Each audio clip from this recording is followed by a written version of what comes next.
Assalamualaikum warahmatullahi wabarakatuh.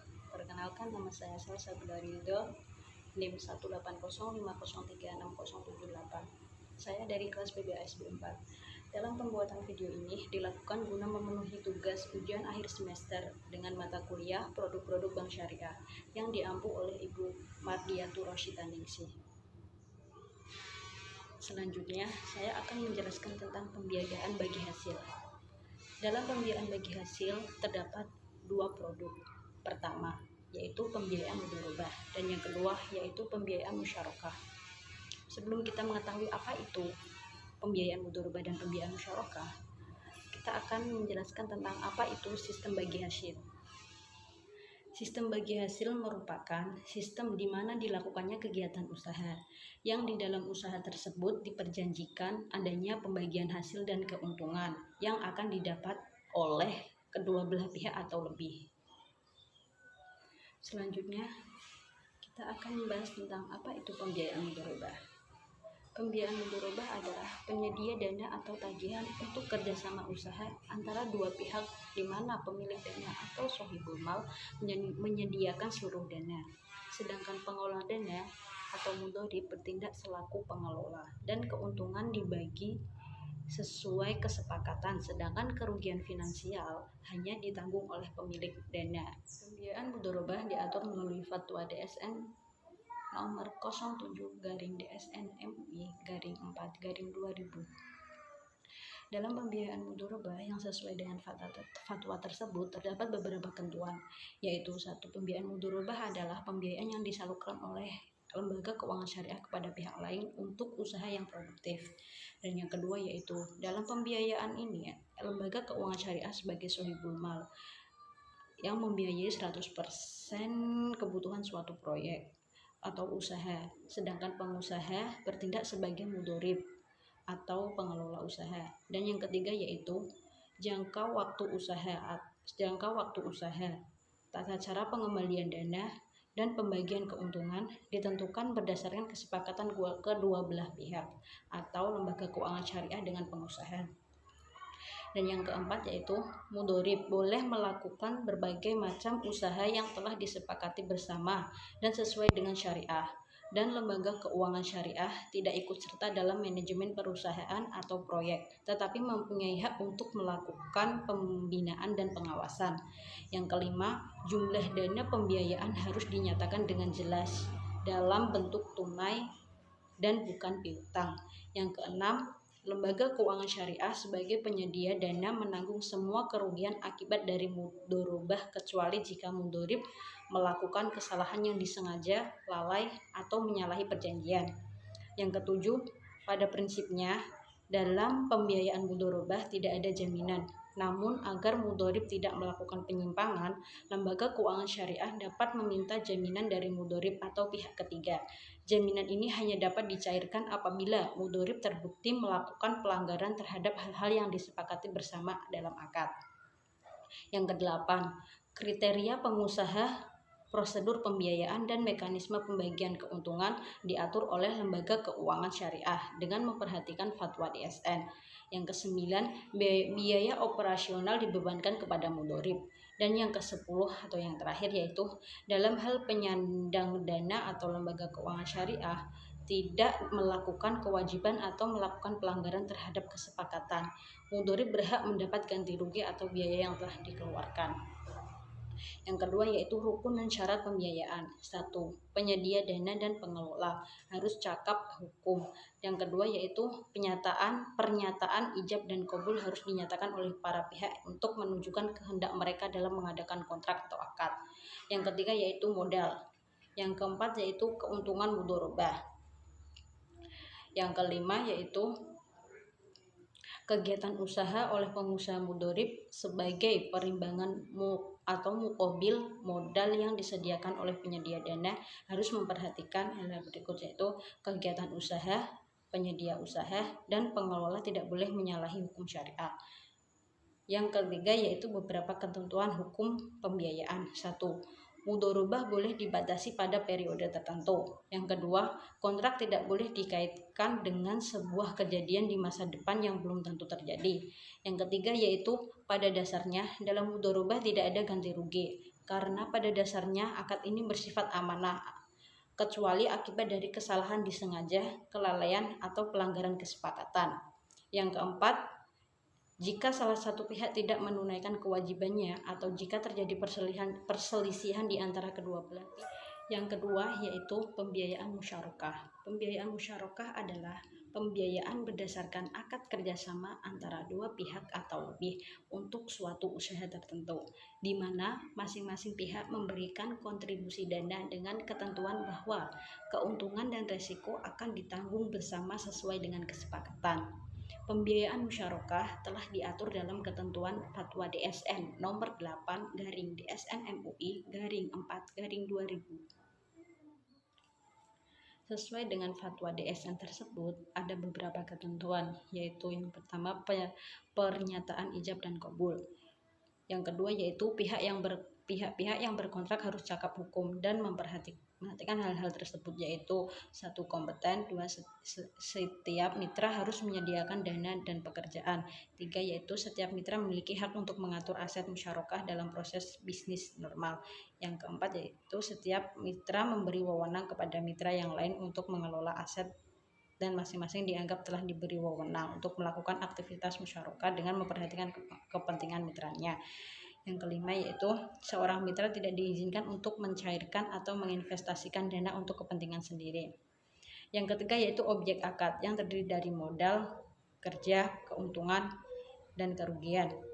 Yang keempat yaitu biaya operasional dan persengketaan yang terdiri dari 1. Biaya operasional dibebankan pada modal bersama. Yang kedua yaitu jika salah satu pihak tidak menunaikan kewajibannya atau jika terjadi perselisihan di antara para pihak, maka penyelesaiannya dilakukan melalui badan arbitrasi syariah setelah tidak tercapai kesepakatan melalui musyarakah. Selanjutnya yaitu implementasi produk bank syariah. Saya mengambil 3 bank, yaitu yang pertama yaitu BCA Syariah, yang kedua yaitu BNI Syariah, yang ketiga yaitu BRI Syariah. Saya akan menjelaskan yang pertama yaitu pada Bank BCA Syariah.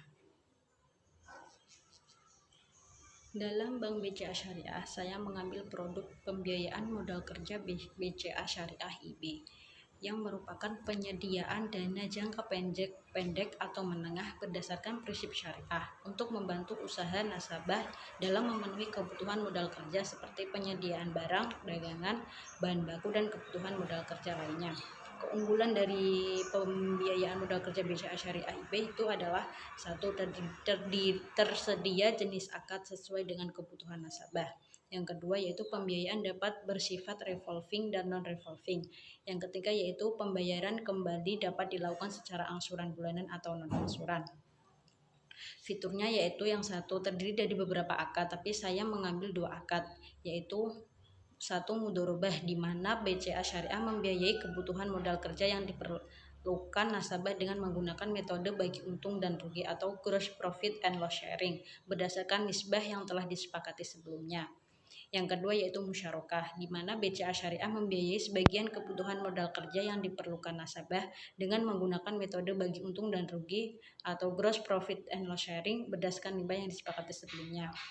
Kedua yaitu pembayaran dapat dilakukan secara angsuran untuk akad mudharabah musyarakah. Jangka waktu sebagai berikut, yaitu pembiayaan modal kerja dan cara pembayarannya, yaitu angsuran dan non-angsuran. Angsuran revolving, non-angsurannya maksimal itu 1 tahun. Kalau non-revolving maksimal angsurannya yaitu 5 tahun dan cara pembayarannya maksimal 1 tahun. Keduanya sama-sama maksimalnya 1 tahun. Terus ketentuan nasabahnya, 1 yaitu cakap hukum. Yang kedua yaitu memenuhi salah satu dari syarat berikut, yaitu warga negara Indonesia, berusia minimal 21 tahun atau telah menikah untuk nasabah perorangan. Yang kedua yaitu telah sesuai dengan anggaran dasar serta ketentuan hukum yang berlaku. Yang ketiga itu memiliki kemampuan dan kemauan untuk melunasi pembiayaan yang diberikan. Yang keempat yaitu tidak dalam keadaan pailit. Yang terakhir yaitu tidak termasuk dalam daftar hitam dan daftar kredit macet regulator.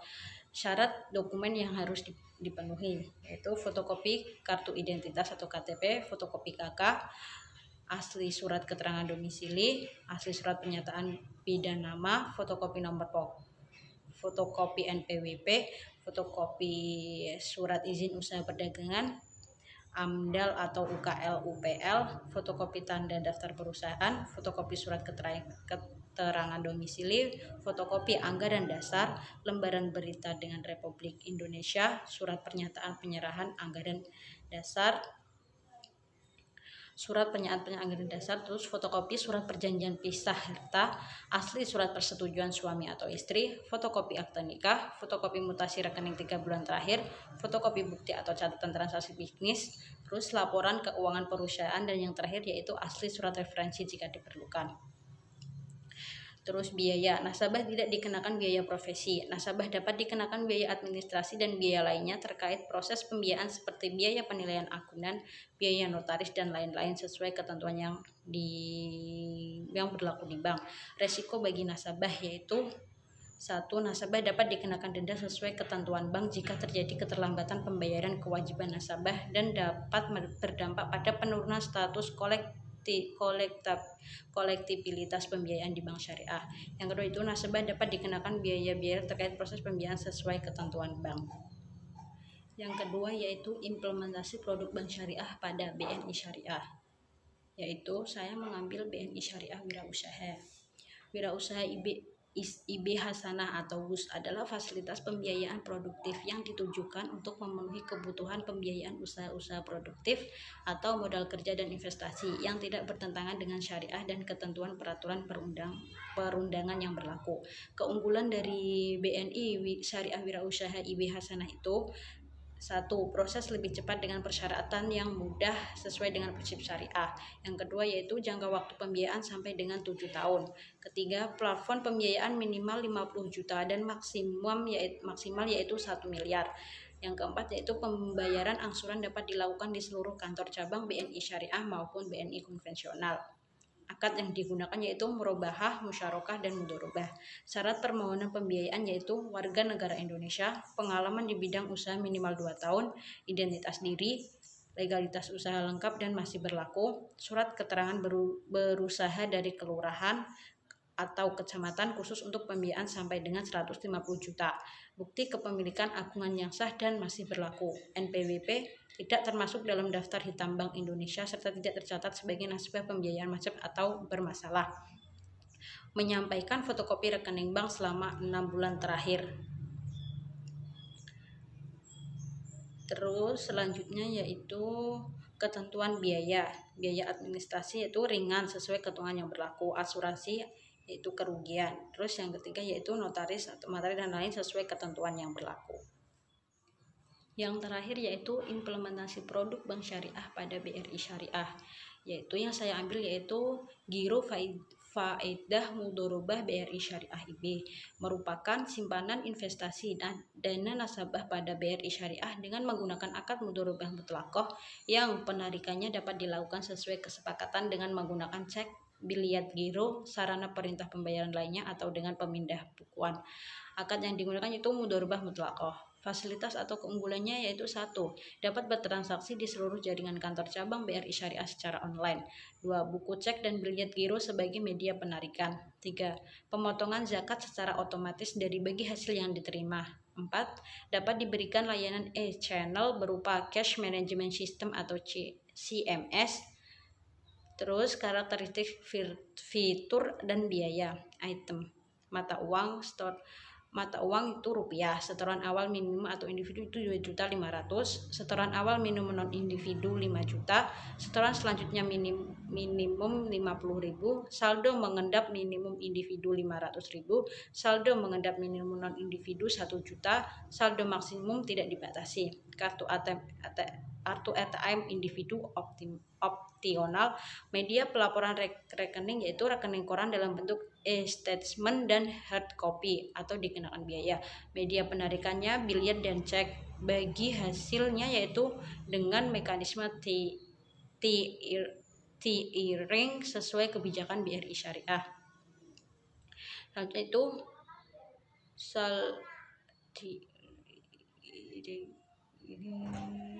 biaya pembuatan kartu ATM khusus nasabah individu itu Rp0. Biaya administrasi bulanan kartu ATM 7.500 per bulan. Biaya administrasi bulanan rekening nasabah individu dan non individu yaitu 10.000 per bulan. Biaya jika saldo mengendap di bawah minimum 20.000 per bulan. Kriteria dorman yaitu 6 bulan tidak terdapat transaksi. Biaya rekening dorman yaitu 10.000 per bulan. Biaya penggantian kartu ATM karena rusak atau hilang 15.000. Biaya penutupan rekening yaitu 25.000. Dalam BRI Syariah tidak mempunyai pembiayaan musyarakah. Bagi kalian yang ingin mengajukan pembiayaan, pilihlah pembiayaan mudharabah dan pembiayaan musyarakah. Karena dalam pembiayaan ini terdapat banyak manfaat. Yang pertama yaitu menghasilkan banyak keuntungan bagi kedua belah pihak. Yang kedua yaitu pengembalian pokok pembiayaan disesuaikan dengan cash flow atau arus kas usaha nasabah sehingga tidak memberatkan nasabah. Yang ketiga yaitu dalam pengajuan pembiayaan pihak bank akan berhati-hati atau lebih selektif dalam mencari usaha yang benar-benar halal dan aman. Ayo buruan pembiayaan mudharabah dan musyarakah. Jangan sampai kalian rugi ya. Sekian yang bisa saya sampaikan dan saya jelaskan. Kurang lebihnya saya mohon maaf. Wabillahi taufiq wal hidayah. Wassalamualaikum warahmatullahi wabarakatuh.